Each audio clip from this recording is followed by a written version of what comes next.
around when it's time to ring. Carrier has arrived. Welcome your presence. We gotta move. Battle cruiser operation. I don't have time to fuck around.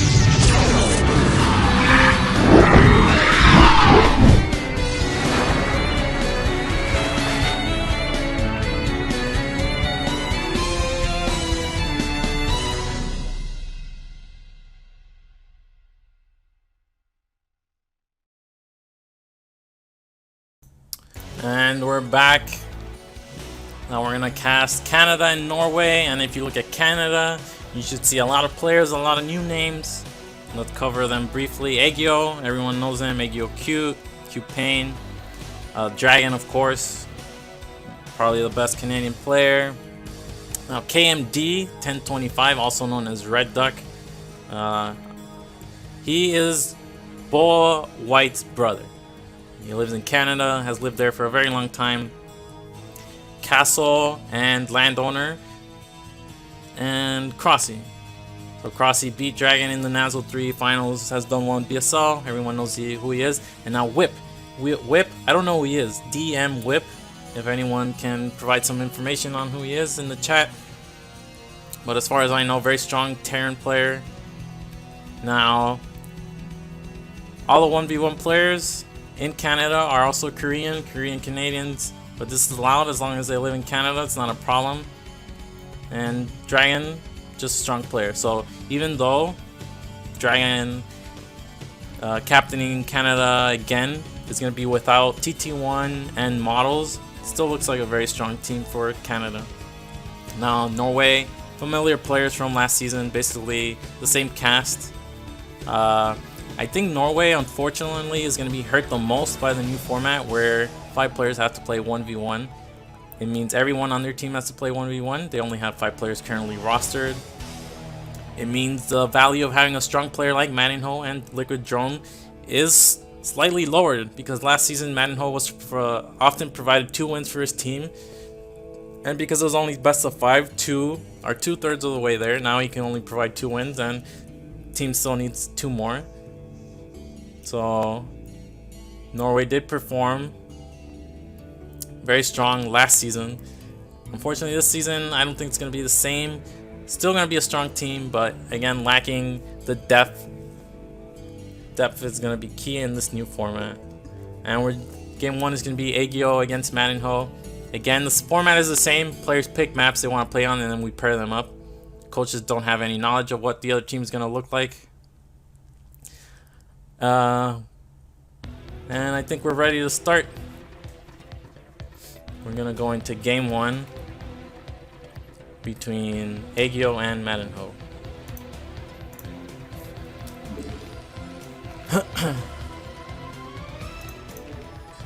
It looks like we have this. So in the bottom right corner we have the orange Terran Madinho, and in the top left we have the red Zerg Drone Dance, also known as Aegyo Cute. Now Madinho, very unique player in TVZ, mixes it up. Basically you face him, you don't know what he's going to do at any point in the game. Has a different variety of builds between aggression and passive play, mech, bio, 1-1-1, everything basically. Aegyo also likes to mix it up. Has some unique ZVT strategies, something unique to him. Probably the most unique is how he likes to go 4-hatch against Bio with the 3rd base. So it's going to be an interesting matchup at least. Probably see some wonky builds from at least one of the players. And we have Madinho with the depot at the natural, with another depot in a barracks, so we can get a fully linked tight wall. Usually you see this so you can 8 racks, then float it back and you'll be safe from the link follow-up.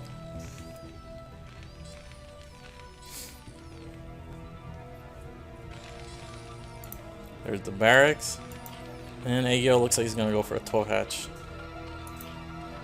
Drone heading out into the net. We should see another drone. That's going to be the scout.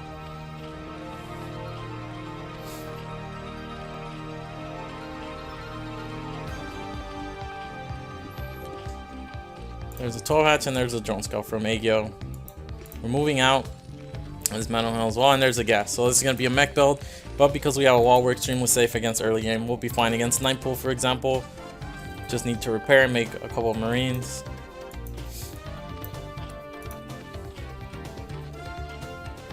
Now Agio, let's see if he goes for 2 hatch. Looks like we're droning up even further.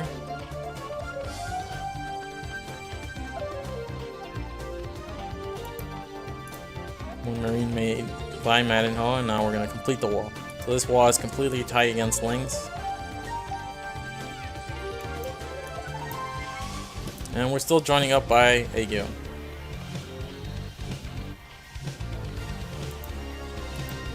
Drone scouts the wall, and he probably should linger around to see if any more Marines are being produced to confirm that it's mech.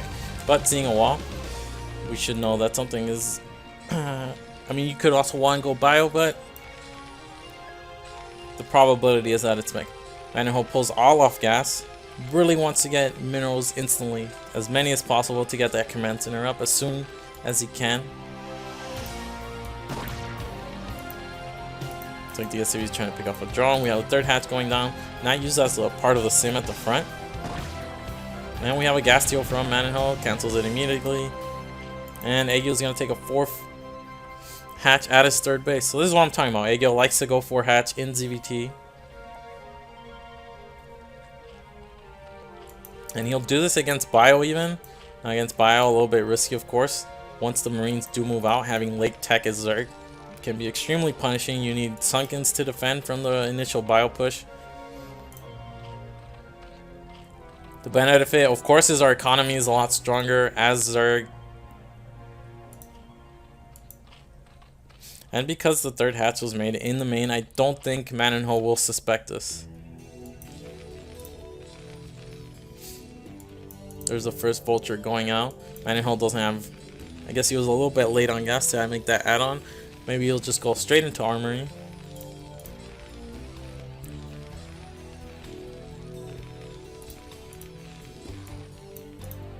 Vulture gets one of the Lings out on the map.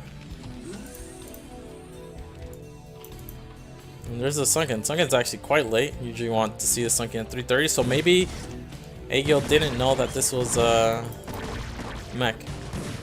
Decent surround there just by drones, and we're not going to be able to get into main. Maddenho's going to retreat just in time before his Sunken finishes, saves that Vulture.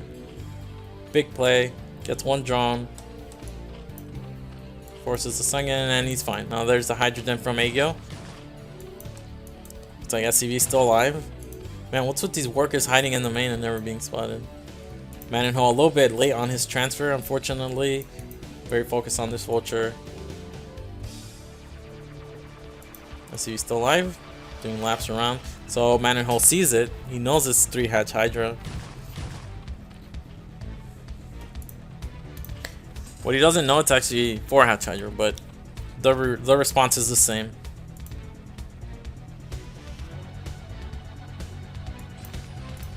There's an armory from the Zerg player. I mean the Terran player. With mech, of course, you always want to get that army. Even if they go for Hydras, you need the upgrades. And Goliaths are pretty useful even against Hydras, as long as it's not a huge number of Hydras. And we have speed and lair from Agio. Now the key here is he actually has 4 hatcheries, not 3. You have the Vultures coming out trying to get some scouting information. These Lings have slow, don't have speed, I mean, so they're just slow Lings. Gonna be easily picked off by Vultures. Now Agio has to be careful. Looks like he's making Hydras out of this hatchery. 2 Vultures are a big threat. Low Hydra numbers won't be able to hold them off from picking off all the drones at this base. Let's look at the drone saturation. Looks like we have almost full saturation in the main, natural as well.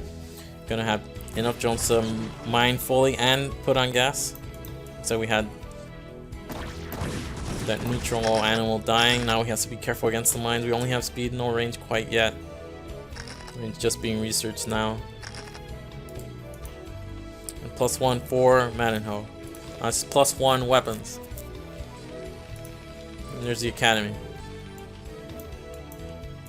And there's the spire.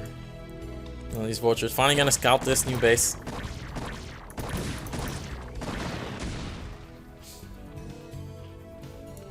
More vultures coming out on the map, and once speed finishes, these vultures could be a big threat, but we have Manenho going for siege. Just playing safe.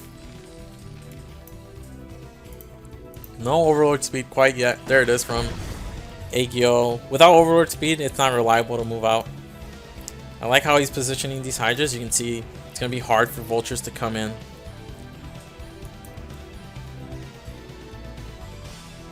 Two Hydras blocking the ramp at each position. We have a third gas being taken, and Agio actually has a ton of drones. So a little bit different from what Gornich did against Ziggy. You can see Agio is just greedily droning up. Very good mine coverage from Manenho. We have a slow overload, slowly killing mines. Is how many Hydra shots did that mine survive?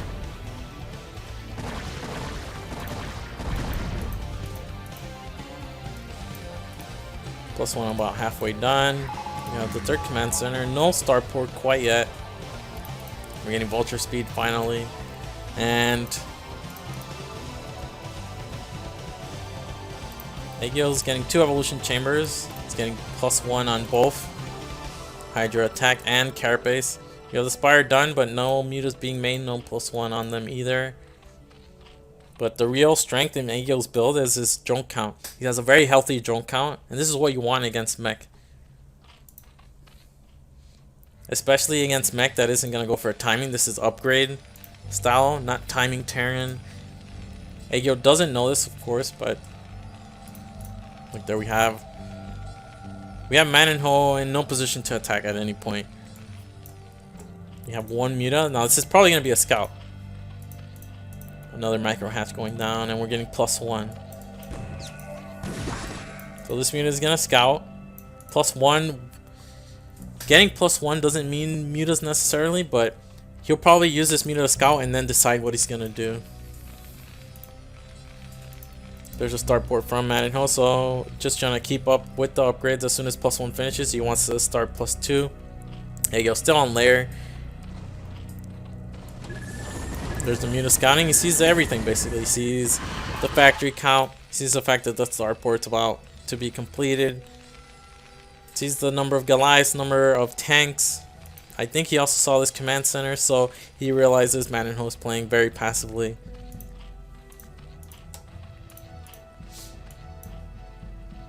All 3 bases fully saturated, and it's like he's interesting in taking another gas instead of this mineral only. His Hydra movement to block any vultures from picking off this drone.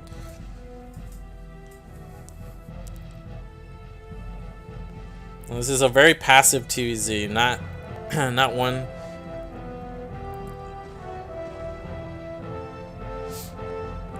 Not anything like a bio opening.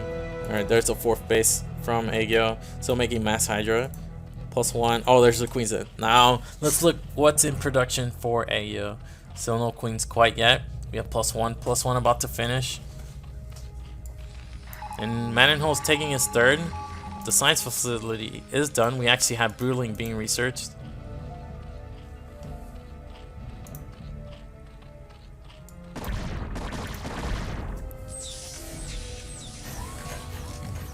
Of course, when Terran is taking this long to do anything really, the queens are extremely powerful. And there we are. We're finally making the first round of queens. 9 queens. It's a huge number of queens. So the most vulnerable moment for Agio is going to be from now until 2 minutes from now. Once these queens have energy, all of a sudden the power dynamic switches. The queens can pick off the tanks.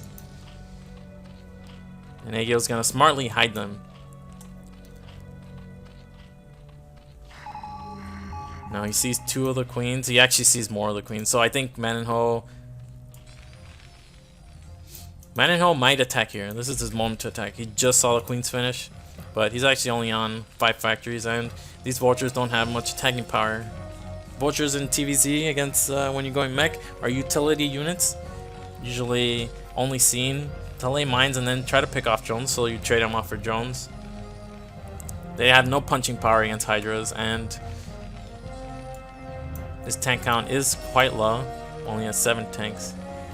But Agio, okay, there we go. We finally have some harass. 1 drone goes down. Manenho actually has a ton of SCVs. He should have probably stopped producing SCVs a while ago. Let's see what +1 is almost done. So it's going to be 1-1 and +2 is going to start. So he's going to have a good timing with 2-2. But still not interesting in attacking. He's making additional E-bays. Now these E-bays are key because against queens, the real threat is them picking off all your tanks with Brewlings and then coming in with a massive number of Hydras. So you can see he's locating these E-bays. He's going to try to block his tanks from being targeted.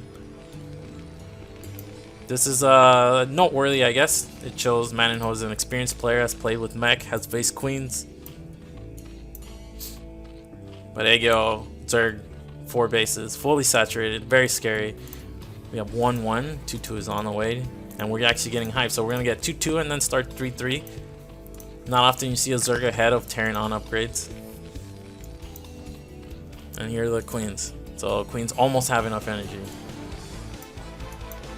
Of course, we saw last game with Gornich, he actually messed up big time with his queen control, flying over Goliath, unsupported by Hydras, getting instantly picked off. The Broodlings not being able to go off. If a queen dies as it uses Broodling, even if it's already been launched, it won't actually do anything to the tank. It's like Manenho's trying to take a 4th base, but that gets denied. I'm actually interested in his 4th base. Why is he taking that one and not this one? This 4th base is much closer to his rally. So with only one sunken here, this is actually quite vulnerable to Vulture, and we actually have Manenho finally moving on with some Vultures. With 1-1, they should be able to 2-shot these drones. This is enough Vulture to clear out a mineral line, even with 1 sunken here. Looks like Aegyo doesn't realize the threat, and here we have 1 drone going down, 3 drones going down. And for just 5 Vultures, this is a ton of economic damage. This is the kind of play you want to see when you're going mech. You want to slow down Zerg from getting to the point where they can build up like this. Zerg will grow exponentially if they get this this much production up. And we have an Ultra Stand. It's a little bit curious. Not really sure what this is about, but it doesn't matter. Look at the queens, they have full energy now.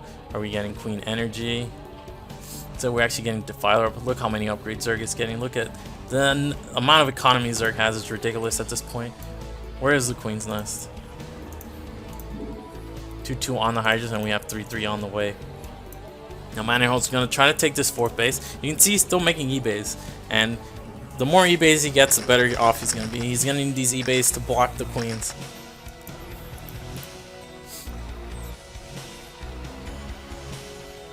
His tank count is actually extremely low.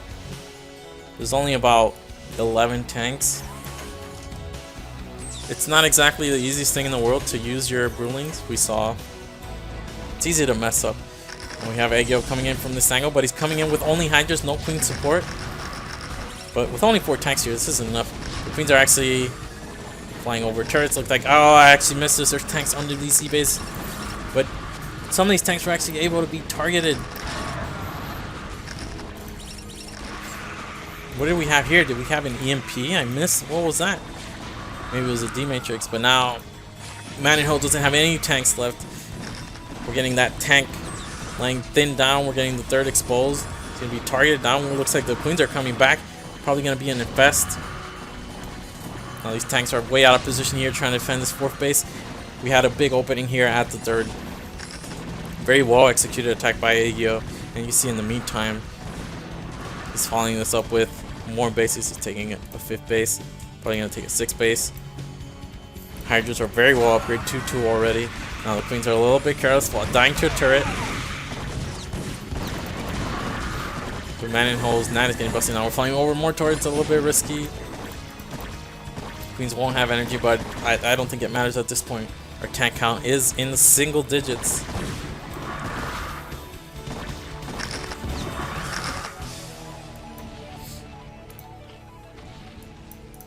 Looks like Manenho's going to try to take another base, but he doesn't have any units left.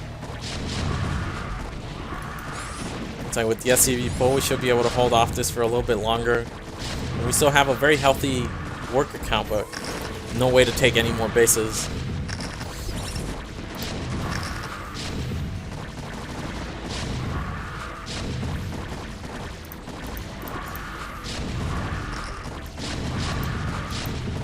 Looks like Aegyo's all over the place with the Hydra movement. Manhole floating big time on gas. I mean on minerals. You can see his gas count is very low. We're still on 3 gas, but we're expending 3 add-ons and we're getting vessels as well. While getting upgrades, eats into your tank count. I mean your gas count pretty fast. And again, Agio's just expanding all over the map. He actually spots this new base from Manhole. It's just going to deny that instantly. We're getting into the net. Again, only 3 tanks. These 2 on the high ground are extremely difficult to kill, but we do have the queens just waiting for enough energy to come in. And there's the infested command center. I would like to see one. I mean, if he has drop, why not get a infested Terran just to detonate right there? There, the high ground tanks finally go down. We have another Greenling ready. I mean, Agio doesn't have to be the cleanest player at this point. His advantage is very large. How many tanks do we actually have? We have the E-base blocking, but you can see how these tanks can still be targeted. If I can click these tanks, so can Agio.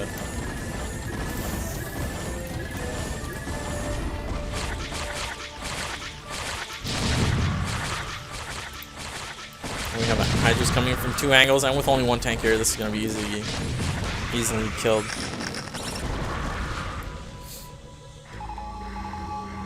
Manhole, you can hear the round of scans going off, and I think he's about ready to tap out, floating off his new gas base, scanning around the map. He's trying to get some harassment done. There's a vulnerable spot at this base. Realizes this isn't his command center actually, can't mine from that. And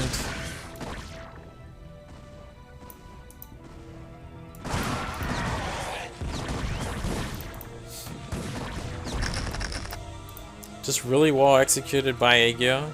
Caught Manhole slightly out of position. These tanks, when the attack came in, no Goliaths were supporting. Queens were able to walk right up to the tanks and use their Broodlings.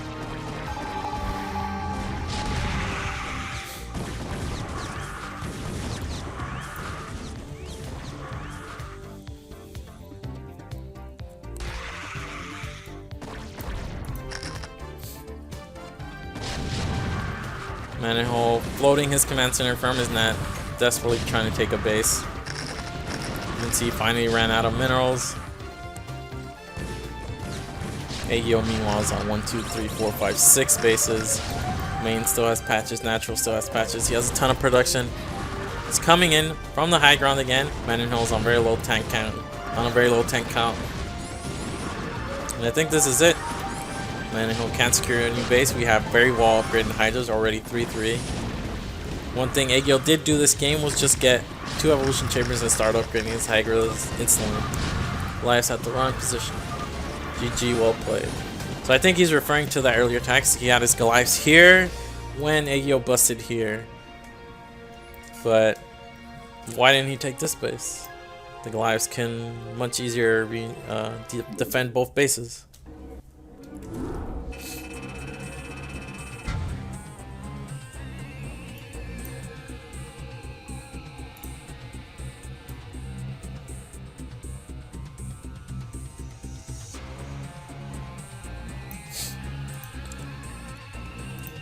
Alright, with that we have Agio taking a 1-0 lead for Canada, and we're gonna actually skip the next set because Dragon didn't play MWK. MWK never responded, so that was a walkover, and we're just gonna go right into KMD against Oinstein.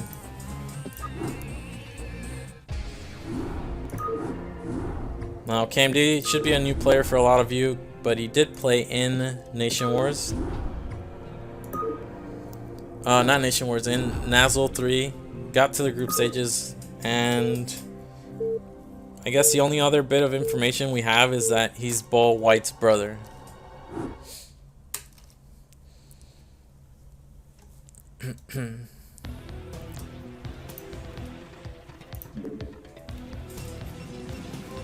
In the top left corner we have Oinstein as the green Protoss, and in the bottom right corner we're gonna have the yellow Terran, red duck, also known as KMD. Fighting Spirit is our map. Again, we're gonna follow the same maps. I guess we'll cover that. The maps in Nation Wars this season, there's only 5 1v1 maps, but they're gonna alternate ace positions. So each map is gonna be ace at least a couple weeks. This week the ace match is polypoid. If we do end up at a 3-3 tie, we'll have an ace match.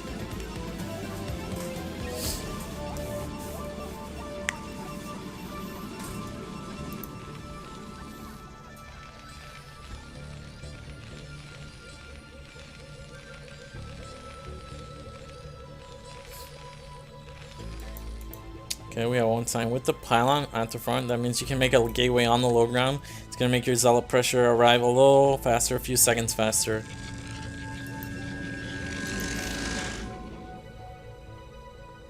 And there we go.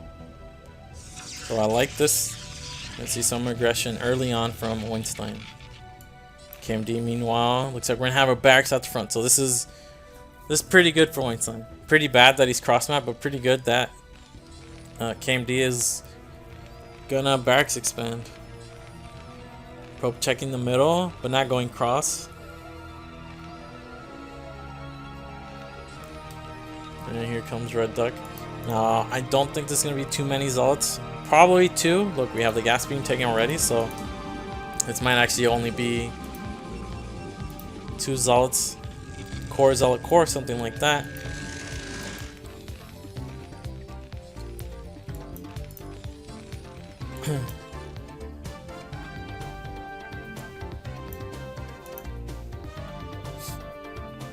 Both players are going to scout each other second, most likely. Let's see if Red Duck does see adjacent scout. We have a Marine, and here comes the command center. Now, this SimCity is going to be extremely good for Red Duck. That's one thing he has in his favor. Alright, one thing to note is, again, this is okay, coming back to this, but look, this SimCity with a depot here, Marines can fit through this gap, and Zealots have to go all the way around to reach a Marine that's here. So your Marines can bounce back between these 2 positions effectively. Now Einstein's build is a little bit wonky because he went Zealot, Zealot, still no core, but he's already mining gas. So he's actually going to float a ton of gas. When you do this build, you don't need gas this quickly. You can see he's not going to be able to use it until he has about 400 gas. He is going to make 3 Zealots, but again, look at SimCity. Until a second Zealot arrives, there's not much for Einstein to do here. He could try a run by into the main. That's probably his best bet. Another depot being added, just to add another layer of SimCity to the Marine, but there's a run by. And with the gas seal, actually, this is actually very good for our Protoss player, but we already have a gas at the natural for Red Duck. 3 Marines can micro around 1 Zealot, even without SimCity. Let's see what the micro's like. Looks like we don't have a pull back there. And with the second Zealot arriving, now this SimCity is going to provide enough safety for these Marines. You can see the Zealot has to go all the way around now. And with the SCVs blocking, we do at least get 1 SCV for our trouble. And we're slowing down, as Protoss, we're slowing down Terran's build significantly with all this harass. In the meantime, what do we have from Weinstein? We have Dragoon, Dragoon range. But to be honest, I don't think this was enough. Not nearly enough. Terran already has an expansion. Terran's factory is very delayed. Means the Dragoon pressure is going to provide a lot of value, forcing repairs. We have the SCV scouts. It looks like Red Duck did do the adjacent scouts, and while he was occupied with all that micro, he never sent the SCV to top left. One way to combat that is that you send it to top right, and then you shift top left. But we actually have a 5th Marine being made, not normal. 4 in a bunker, can't fit another one. But Red Duck sees everything. He sees the 2 gate. Not much you can do really because your factory is this late, but at least he's going to be prepared for the Dragoon pressure.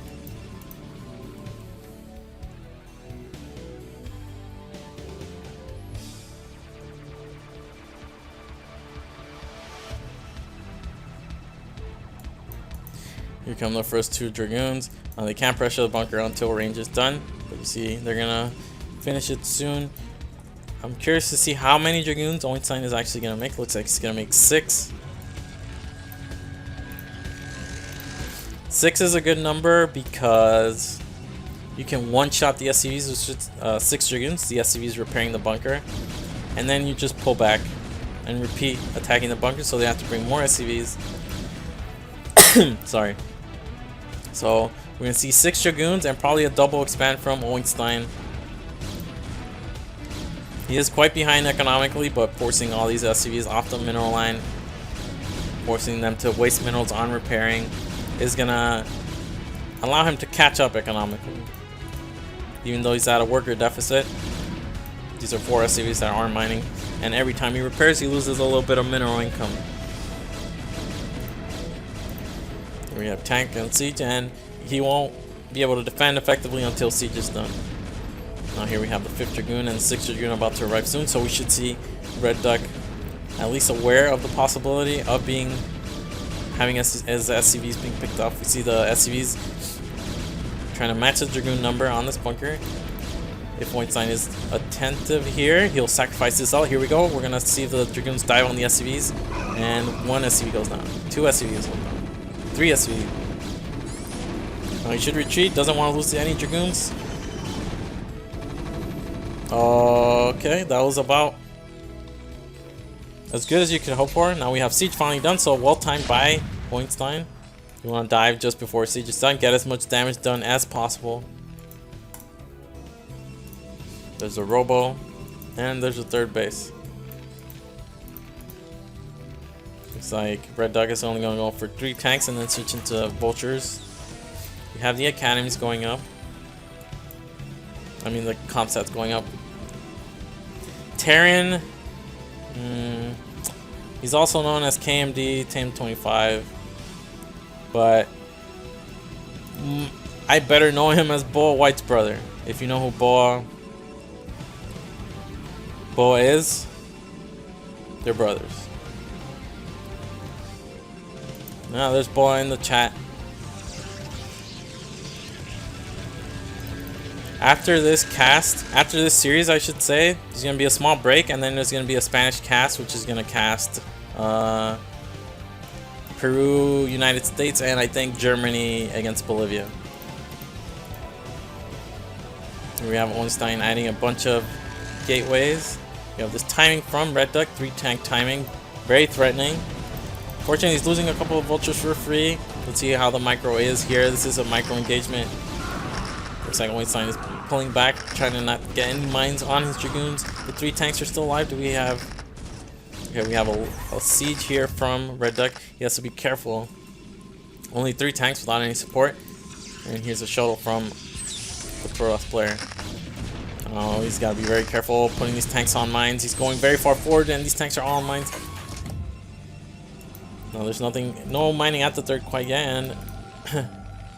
we have a 3rd coming down from Red Duck, and he smartly retreats. Now this is huge. Had he not retreated here, I think he would have been in big trouble. But we have the retreat, and we have the vultures looping around trying to get to this 3rd base before there's a pylon wall. Even if we're not going to get that much economic damage done, just laying the mines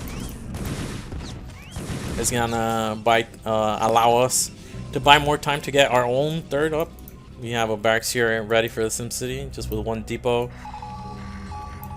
Curious scan here, not really sure. Probably wanted to hotkey both his scanners, and he already had 1 hotkeyed. 5 factories going up, +1. A little bit late because we went for a timing, but all is well for Red Duck. You can see his 3rd. He's gonna mine at about the same time as a Protoss, and Protoss double expanded.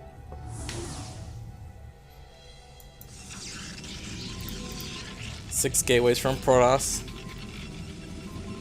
This is something you see normally when you see a double expand. You are cutting units, so you do need a lot of production to catch back up. This barracks should be on the left side, so the depot will make at least a solid tight wall. Dragoon finally cleaning out the mines. You can see that push from Red Duck wasn't very committed. It just wanted to give him some space, some breathing room to take his own bases.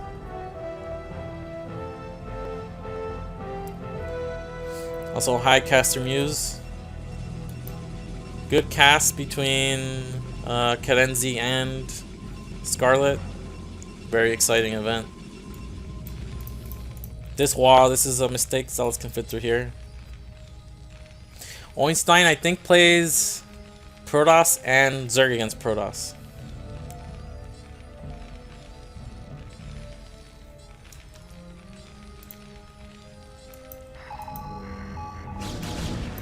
Do we have a Citadel anywhere? There's a Citadel. So Einstein's build's a little bit wonky. We're getting 3 gases. Our tech is a little bit late.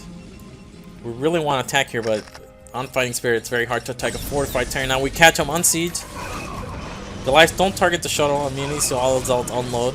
But the Dragoons are being clumped at the bridge, and with good tank targeting, we should be able to melt all these Dragoons before they get close enough to our tanks. Now the Vultures aren't targeting the Zealots, so this trade is actually going to be about even, but we have a mine here. Looks like the mine just goes down. And even though Red Duck is going to hold here, he's going to lose enough number or enough tanks that I think this is going to be worth it for Hohenstein in the end. Hohenstein does need to keep expanding while he's doing this kind of pressure.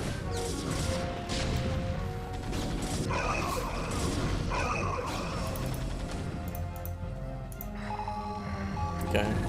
Scan just to pick up an observer. Probably going to get 2 observers. I think that was a good trade for Hohenstein, but you can see he's lacking a little bit in macro and just going up the tech tree. Don't want to fall behind on your tech against Terran when Terran's going for upgrades. You can see Red Duck is already on his way to 2-1. Adding 5th or 6th and 7th factory. We do need that 3rd gas. And an eBay. Very late eBay. So usually that's a sign things have gone well for Terran. A couple cannons being added in. Our 4th is finally being taken, but this is a very late 4th.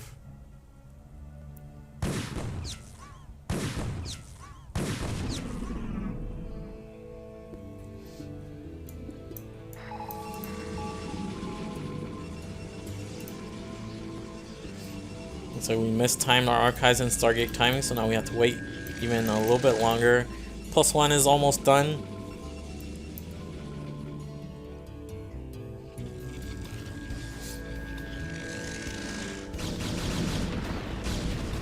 Vulture's just trying to be annoying here.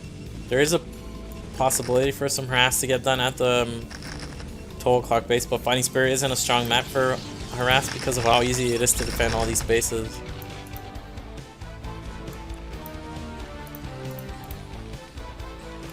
Still no 3rd gas from Red Duck. This is a slight oversight. We can see his APM is very high, but he's missing a couple key things.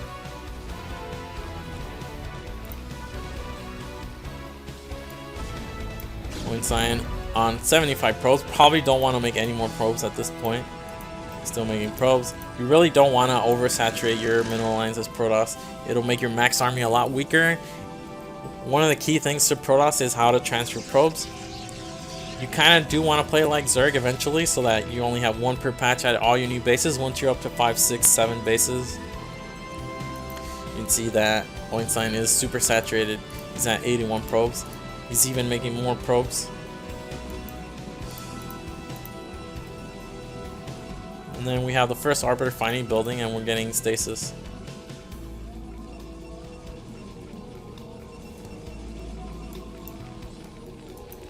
Oh, this is exciting. I love this. This is probably the most exciting thing to do in TP. So when Protoss takes another main as a base, you can, on Fighting Spirit and sometimes other maps, siege up 2 tanks. Usually you want to position them near this ramp so they can shell units coming up this ramp, and then you support these tanks with vultures. Looks like he's just gonna go ferry them into the main and bring a couple of vultures as support. Lay mines in front of these tanks, and then we'll be able to harass this base very effectively. And we can see Hohenstein is gonna have to react to this. He's bringing units. These vultures have mines. Not too many mines to get in the way of these dragoons, but during the time that he's actually dealing with this drop, you can see the real threat is that Red Duck is going to use this opportunity to move out. Tons of units moving out. Now he's a little bit cut off, but Hohenstein units are everywhere. Now the drop is finally getting cleaned up. We did harass this base, kill probes, which actually probably helps Hohenstein, but we've allowed Terran as Protoss to move to our base uncontested. They don't actually siege until they're basically at the net.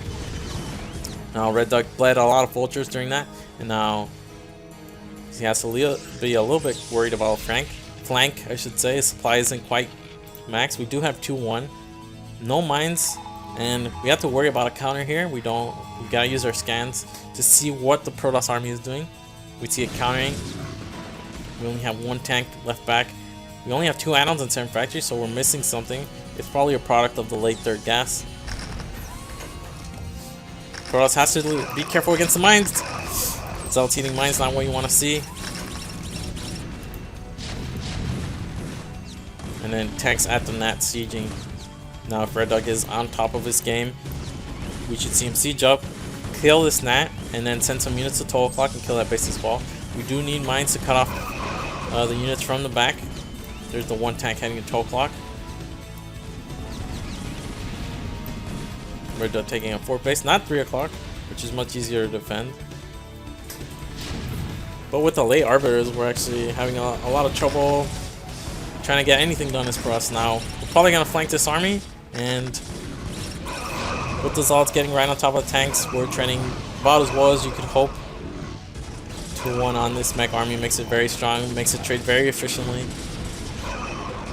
Nat does go down, and the 3rd doesn't. Looks like the one of the tanks gets killed. But overall, I would say that was good for Red Duck, even though he did lose his army without killing too much.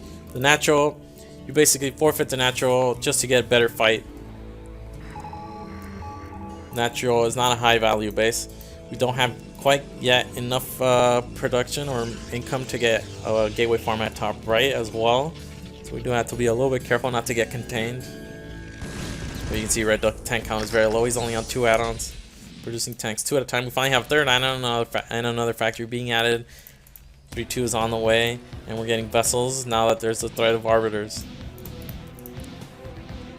Now these aren't the first 2 arbiters, are there? There's gotta be a 3rd arbiter somewhere out on the map. Maybe a Dictate Lives. Very scary moment for Oinstein here. Looks like again Oinstein not interested in attacking. Really just wants to counter. Again, the natural is not a high value base. Oinstein does have another couple bases set up. Looks like he's just gonna commit to countering. 2-2 already done for Red Duck. These probes unfortunately aren't mining, so this is about 30 probes not mining. Looks like we have Oinstein coming in from a flank, so much better engagement. Having his units out in the open, not coming in from a little small choke. And again, what's doing Red Duck in here is his low tank count. He's again getting his tank count reset. We do have 3 add-ons at least, so we see about 7 tanks back home.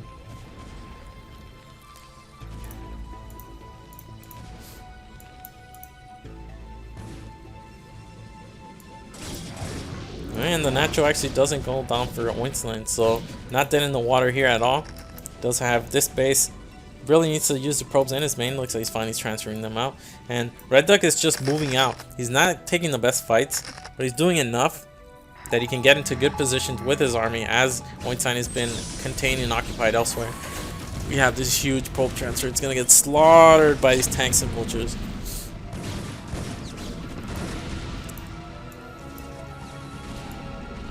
All in all, not the biggest deal. This is actually a big deal. We have the first 2 arbiters getting stasis. It's gonna make, it's gonna limit Oinstein's options. But again, this is what I was referencing earlier. This 4th base from Red Duck is actually extremely exposed. It could be killed at any point by even just a few Dragoons and Zealots. Whereas if he had taken this base, you can see how taking 3 o'clock makes this attacking pattern much stronger, because not only does it attack, it also defends this base from most attack paths. We have Red Duck assuming, or we have Oinstein assuming this was actually the 4th base. He had this one for free, unfortunately didn't realize it was there. Now it looks like Oinstein's gonna lose this base as well. Not enough gateways to buy time. And now he can't actually counter either. Looks like he's gonna head to bottom left. Here he finally realizes that's the base that's been taken, and he's gonna put Red Duck on 1 base, but he still has a much larger army, and he lost 2 bases of his own. High Templar gonna pop out just to die.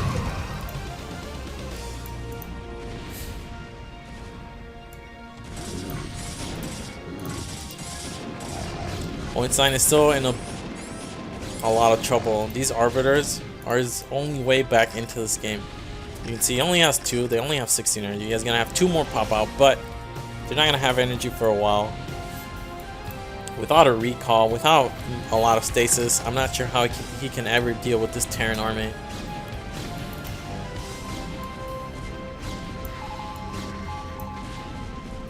More probes going down. You can see even after losing about 30 probes, Oidstein is still well saturated enough.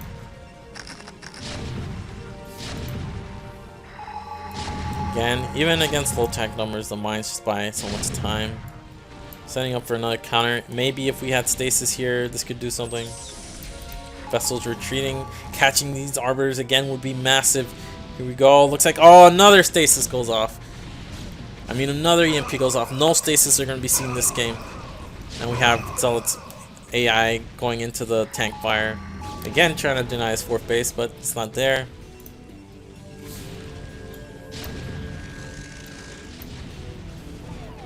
Oidstein is at least keeping up, trying to take his expansions as soon as they fall down. But he's having a lot of trouble just basically engaging, and you can see his economy right now. He's actually even been supply blocked after losing so many Pinons and Nexuses, or Nexi.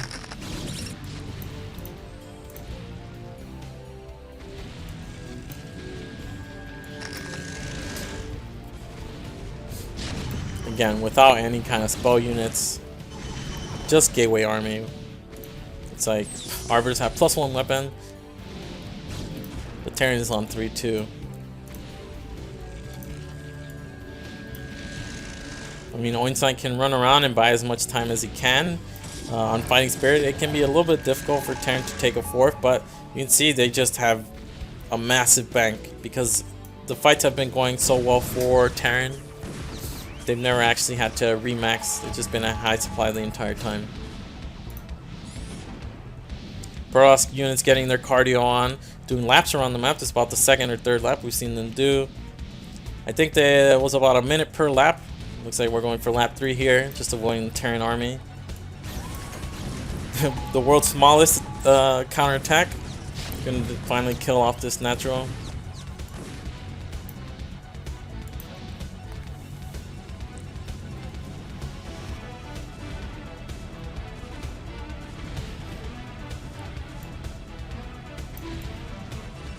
It looks like Oidstein realizes he has to commit.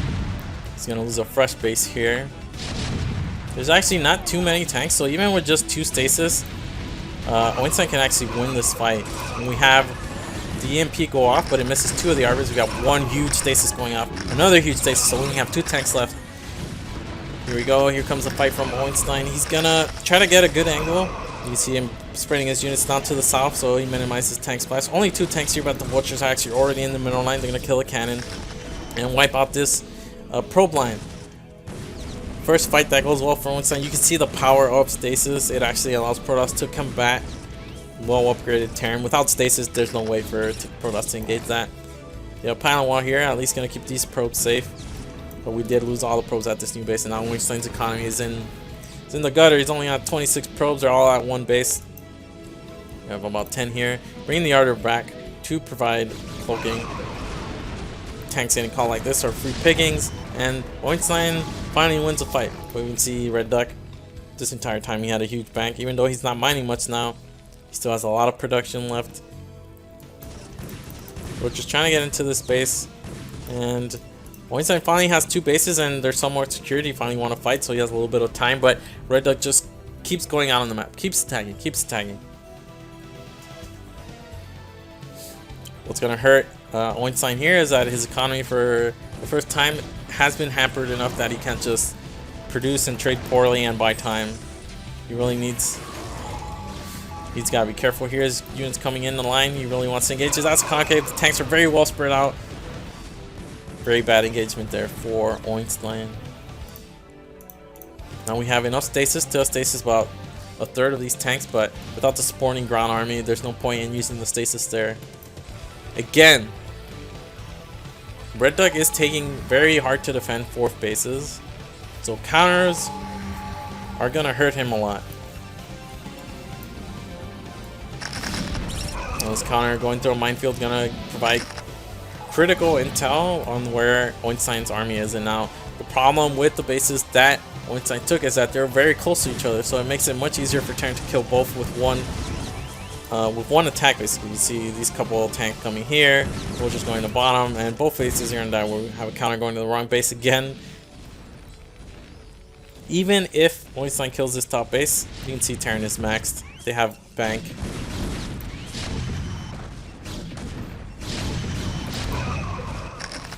It's like the Dragoons are coming in and the army is retreating, trying to deal with this threat, but once Red Duck brings his entire army here, there's no way for Einstein to engage. And this fourth base goes offline for free.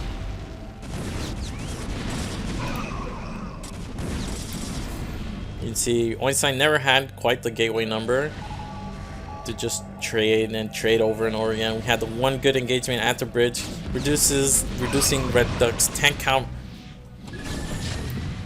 But Arbiter were very late, and on top of that, the stasis was denied by very good EMPs from Red Duck.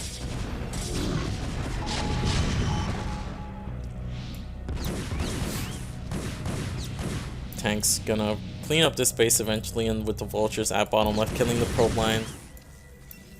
Einstein isn't mining at all.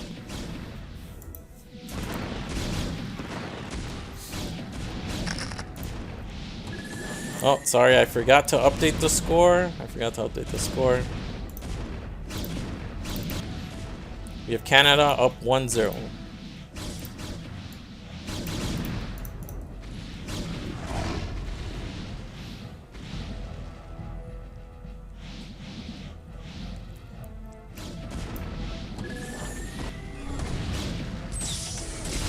One vessel stasis. I mean, Einstein.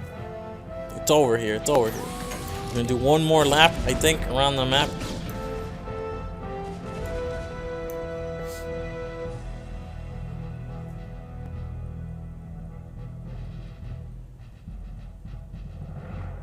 What did I realize? I'm missing everything.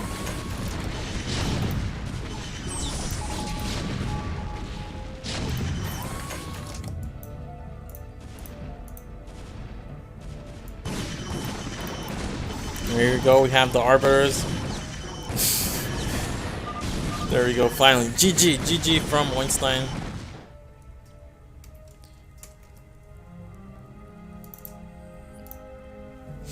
And with that, Canada is up 2-0, but it's actually 3-0 because NW2 gave a walkover. So now we're going to head into 2v2, where we have Madinho and Dako. Madinho, one of the strongest 2v2 players in the scene. Oh yeah, my bad. I don't notice. But right now it's 3-0. Let's go into the 2v2.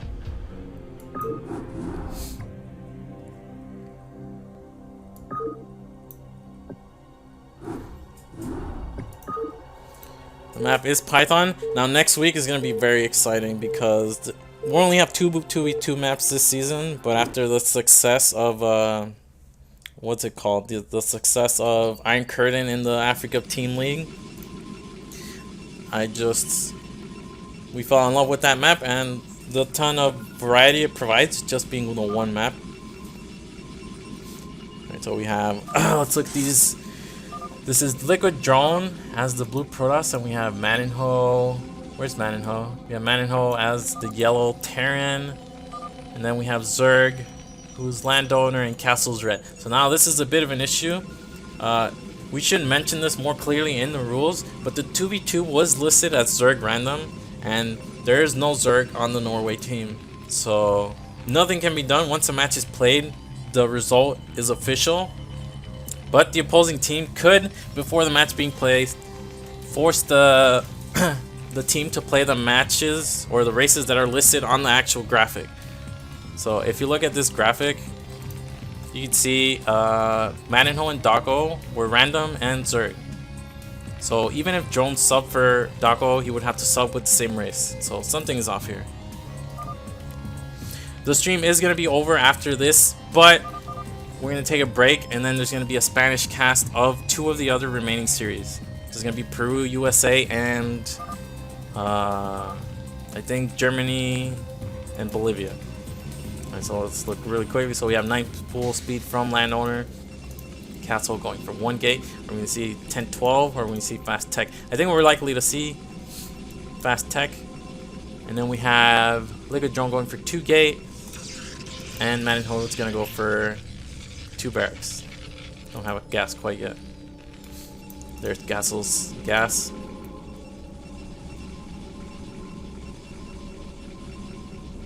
Crossy versus drone would come right after this. Alright, there's a 9 pull from Landowner. Now against Terran Protoss, you can do 9 pull, but you could also get away with 12 hatch. There's a 2 barracks from our Terran player. This SimCity is very tight.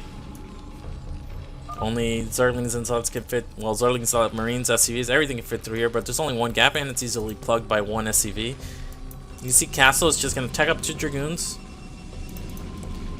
He can do this freely because Zerg went for 9 pull. Zerg will have map control with Speedlings until Terran has Medic Marine. Now the Zealots from Liquid Drone are going to be able to hold off easily any kind of link pressure, and Manenho with this block should be able to deal with these 6 links. Now he only has 1 SCV and only has 2 Marines by the time these 6 links get here, but you can see only 1 link can hit this SCV at a time. And by the time, oh, good job, but he should have blocked there. Maybe the latency came into effect. So actually Manenho is losing a ton of links, SCVs, and Marines. Okay, good job from Manenho. Popping that 1 link instantly. Has to be wary of the drill path. Okay, another Marine goes down, and I think this is about as good as you could hope. Let's look at what the drone count is for Landowner. Our second hatch is quite late. Are we going to take an expansion or just the high ground? Let's see. Just the high ground is fine. Now the power of Castle's build is that he's going to get a lot of ranged Dragoons, and ranged Dragoons will be able to do very effectively against slow lots. But he has to be very careful. Landowner here, we didn't see any. We didn't have 1 link or an overlord to spot this move out, so he has to be very careful against 3 Zealots. 3 Zealots with a probe can probably beat 10 links, no problem. So we're waiting for the links to arrive from the back. Any drone loss here is crucial. We only have 8 drones as Zerg when you go for Nightfall. Now the drone drill probably a bit excessive here, to be honest, but it does allow us to kill Zealots easily. And we have the 1 Dragoon from Castle arriving finally. Castle realizing what's going on. I'm surprised he's not going for instant robo. Maybe there's not enough time to get that reroute, but just Dragoon Ling against Bio is going to be extremely weak in the mid game. Looks like drone is getting his own. Alright, Landowner correctly saying, okay, so they're having a bit of a disagreement here.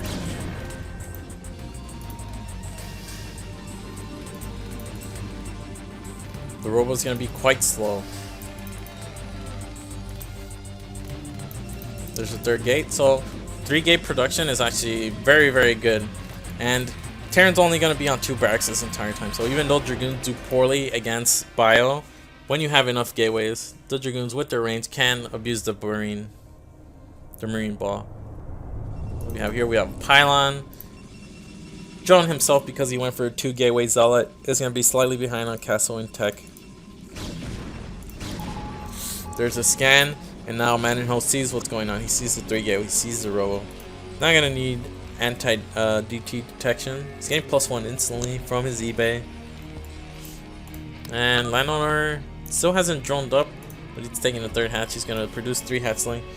Maybe they can poke T.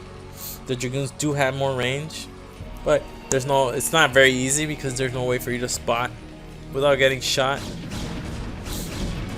Have to be a little bit careful with drone wrapping around and trapping. Alright, Manenho lifting his barracks, realizing that they can get caught or they can get attacked by the Dragoons, and then he's forced into an engagement he doesn't want to take. Protoss has to be careful. Protoss can deal with either army, but because Protoss Zerg team has the map control, it's very hard for Protoss Terran to move out. You have drone adding a 4th gateway. And now this is key. Castle's making the Reaver. Reaver is going to be huge here. Reaver against the Bile will provide a ton of value. Now Landowner is quite weak here.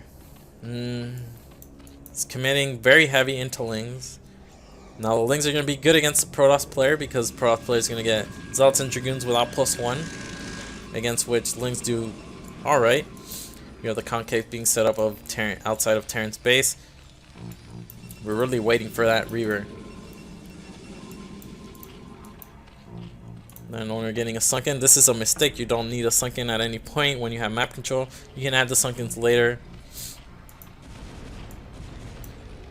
And here we have drone. So drone has 4 gateways but no other tech. This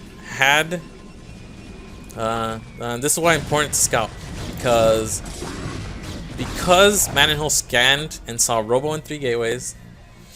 Drone can get away with going 4 gate. He doesn't have to worry about detection at all. Here's the Reaver. The first Reaver is out. Manonhole looks like he's ready to move out, but he's got to be careful. He only saw the 3 Dragoons. Now finally sees the Reaver. And Castle's not paying attention. Castle's not paying attention. Doesn't pick up the Reaver. Doesn't retrieve with the shuttle. And the first Reaver goes down. Scarabs weren't also targeting. There were a lot of juicy Marine clumps, and now I think Team Protoss Zerg is in big trouble. Looks like the rest of Castle's army got caught out in the middle of the map. And with just Zerglings and a low number of Sunkens, there's not much Landlord can do to provide support here. Looks like they're gonna go Protoss, but Protoss should be as safe as long as he gets another Reaver up. Zerg within expansion is very weak. Low ground expansion. Still only making Zerglings. We have 2 Firebats. There's no way for them to break Castle here, but if they reroute and go into him, actually there might be. The Reaver is about 3/4 of the way done, but it's gonna take a while for it to pop and make Scarabs. This is the opportunity for Team Protoss Terran. Lings at the back, but you can see the Bio can hold off and ward off the Lings with these Firebats. Okay, good defense by Castle there. Zerg has to be so careful here. Can't engage at all. Just has to buy time. You can see the economy of Zerg has been kept very weak. Making mutas, but mutas aren't going to provide any value here. Both players are going to have anti-air, and without enough ground defenses, I'm not sure how he can hold. Like, even if he didn't have this base and he just had the high ground base, he still would be in big trouble.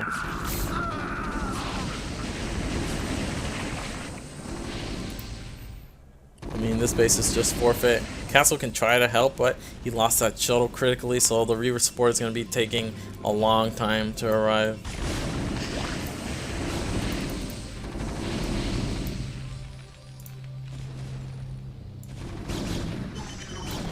And now the Protoss Terran team has the map control, and there's no way for... You can see they're engaging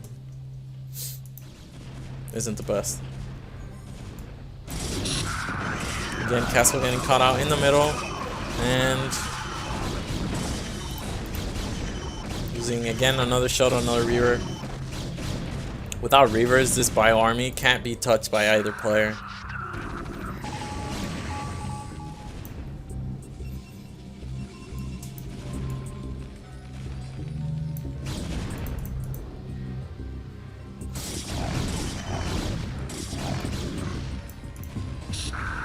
In response to the mutas, Manonhole is actually teching up.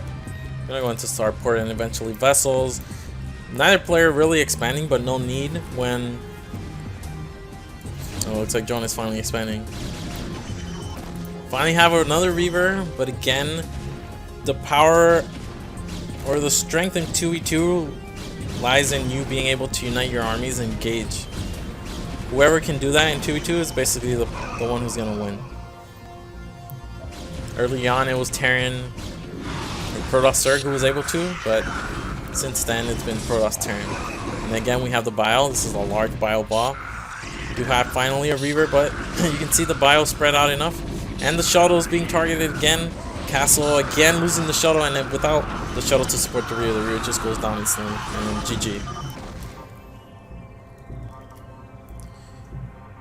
Very quick game. So now we're at 3-1 in favor of Canada, and we're going to go into cross against Liquid Drone. So last season, Manonhole and Drone were, I guess, the heavy hitters for Team Norway. A lot of their victories relied on either of them winning, or actually both of them winning and then winning the 2v2. And then if they could get Another win from one of their other players. It was just added bonus. But that carried them pretty far into the playoffs. So we're going to go into cross against drone.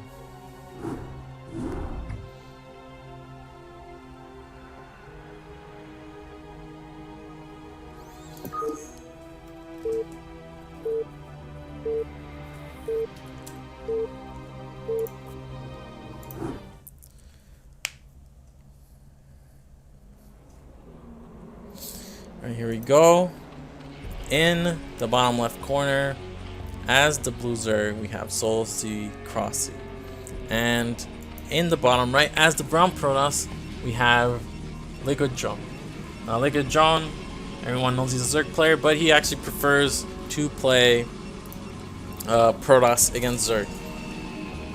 The map is Sylphid. Drone, from what I know, likes to favor the one gate play.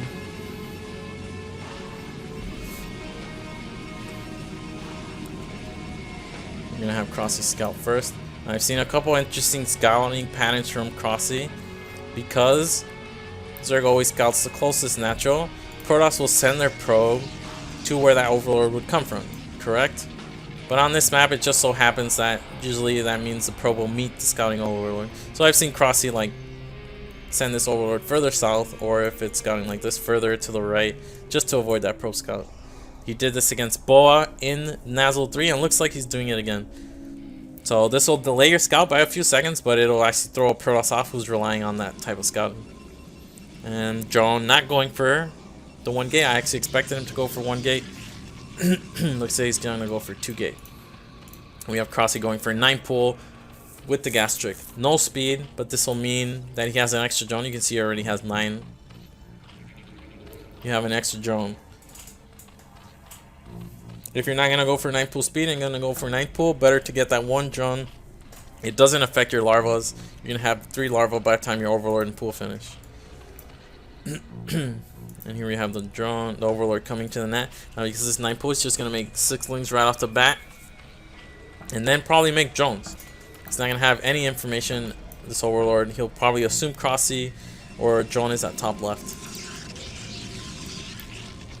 Here comes the drone to take the natural, and this is the real benefit of getting that gas trick drone, because now you leave 1 per patch on minerals as you take your expansion, and it just aligns perfectly. Let's see what Crossy does with this larva. This is gonna be key. Another set of links, so this is interesting.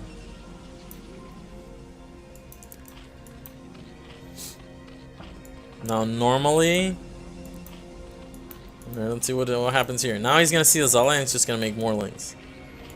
Looks like he was gonna take a 3rd hatch, but now he just retreats. Gonna get that gas. Really wants speed links. So he makes another drone, more drones. Because this is 10-12, you have more time as Zerg to defend from this aggression. Looks at the probe. Oh, really wants to scout that gas timing.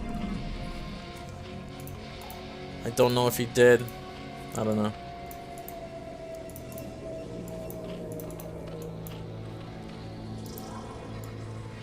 I mean, Crossy's build is a little bit jank. I'm not really sure what he's up to. So we have 3 on gas finally. We're making more links because Protoss is moving on. We have 10 drones, so we droned up a little bit, but okay, we have 4 probes being put. So this is a big commitment from drone. We only have 4. I mean, we have 400 minerals here, but we're not really sure how to spend it. We have a sunken coming up. Now this is normally that sunken's a bad play, but because we're actually bringing 4 probes, I think that sunken was needed. Now I think we're in big trouble. 3 zealots and 4 probes. Let's see, it's gonna come down to control. We have links coming to flank. It's gonna be hard to flank though with these probes in the way. 4 zealots, 4 probes against about 14 links. Looks like it's gonna be a few more links. These zealots are getting cut off, getting flanked from both sides. So good engagement from Crossy to start. Probes not fighting.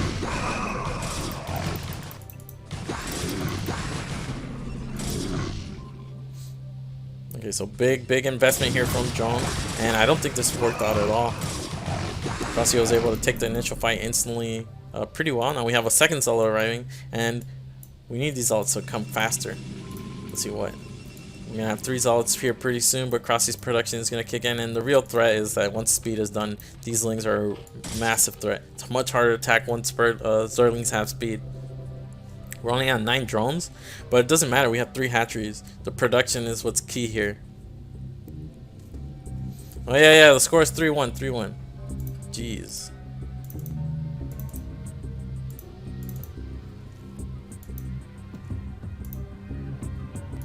There we go, there we go. Alright, here's the Link counter from Crossy, and yeah, this is what I was talking about. We have speed, we have a Nexus being taken, super risky by drone. And now I think we just get overrun. You can see him trying to retreat. His Zealots are at the front. We have 3 Zealots here that should be able to deal with these Speedlings, but now we don't have enough back at home to deal with these. Zealots are just gonna get caught. Zerglings can trade efficiently. If drone can survive this, Crossy is only on 9 drones. Don't have a forge anywhere in sight. We don't have a shield battery. A shield battery will actually be crucial here, or at least some kind of walling at the natural.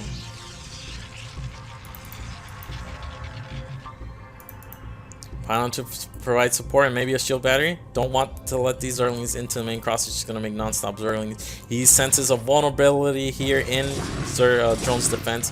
Don't want to let these Zerglings come in. Don't want to let them come in. Looks like now with these Zealots getting surrounded, they're gonna be picked off instantly. We don't have enough probes to block, and with 3 hatchery production kicking in, 2 gateways is not enough to support. And drone taps out. So we have Canada winning again.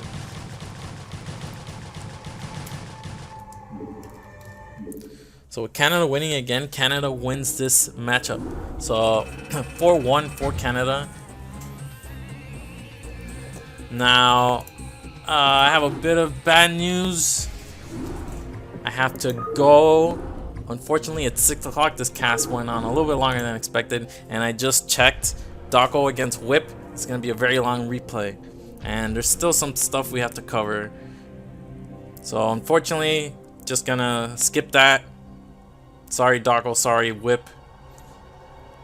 We're gonna cover a couple things. One, alright, so these are our matches for this week. The new format is 5 1v1s, 2v2 always in the middle, and then an ace if it ends at 3-3 tie. You can see all the participating countries, newcomers in Colombia and Argentina. We have countries with B teams now that didn't have B teams before, and even a couple C teams in there.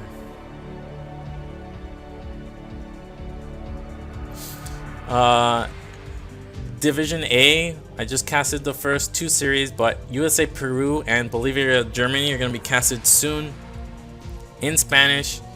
Basically, just give a break after this cast ends, and then we're going to come back with that. And then next week, let's see, do I have next week's?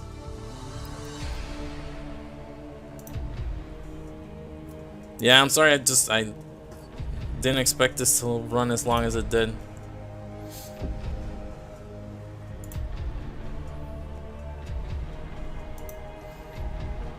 Oh, our sponsor is Africa, but we're also being sponsored by Esports Fun. Prize pool is currently at 1,300. And let's link to Maturino. I completely forgot.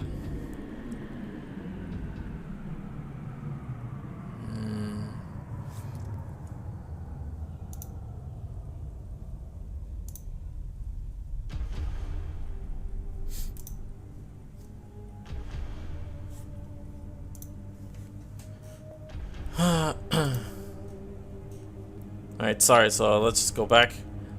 The first matchup. This matchup is going to be won by Canada. Dragon versus NW2 was a walkover win for Canada. Every other match was a Canada victory except for the 2v2. And in our other matchup, which was Russia against Canada, every Polish player won except for Yeti, who lost to DeWalt. So it also ended 5-1. Just gonna go now. Thanks for watching. Fortunately, couldn't finish the cast. We're gonna be back soon with the Spanish cast in I'd say roughly an hour, give or take. It's gonna be cast between Peru and USA and Bolivia, Germany. So thanks for tuning in, and see you next week again with the English cast. We're gonna be doing English and Spanish, just like Last Nation Wars. Thanks for watching.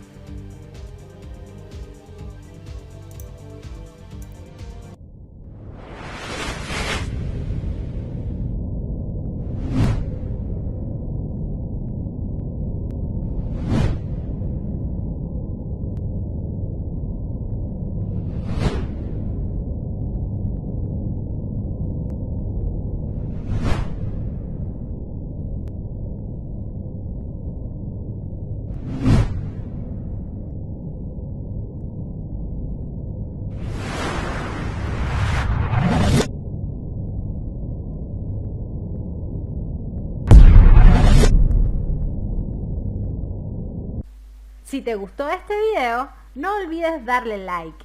Y si aún eres nuevo y aún no te suscribes, te invitamos a hacerlo y a darle clic a la campanita. Recuerda que todos los días viernes estaremos subiendo nuevas guías y nuevo material, todo en relación con Starcraft remasterizado.